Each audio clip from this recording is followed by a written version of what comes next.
From preachers reportedly being engaged in adultery to pastors preaching hate against minority groups, it may seem like the fulfillment of prophecy to many. But according to a local pastor, judgment is only decided by God Almighty.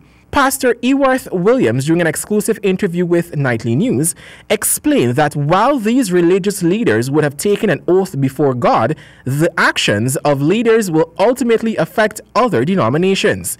He further noted that while the argument of quote-unquote flesh may arise, religious leaders inside and outside the Christian faith must be held accountable for their actions. Because a lot of times, things like that don't just happen overnight. But what happens, those things might have been like worms.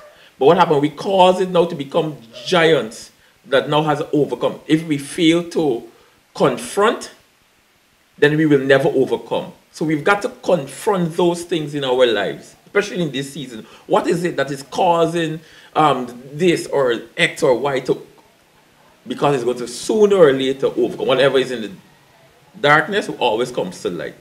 Just recently, a pastor from the Parfaith Harmony district was accused of raping one of his church members, who he reportedly had an affair with.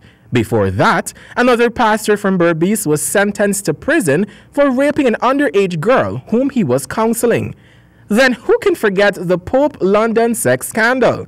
Pastor Williams further noted that while these ungodly acts unfold through the media and social platforms, the negative impact can also have an effect on churchgoers and followers.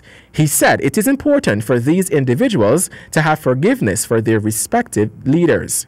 If you are somebody who's been affected, or you are at one of those churches and you've been saying, now how do I move on? There is no 1, 2, 3, 4, 5 point to do that.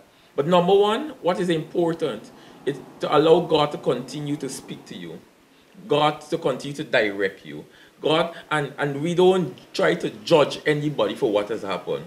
Continue to pray for our leaders, very important. Continue to pray for our leaders. Continue to pray that God continues to strengthen them and uphold them. Javon Vickery, HGP Nightly News.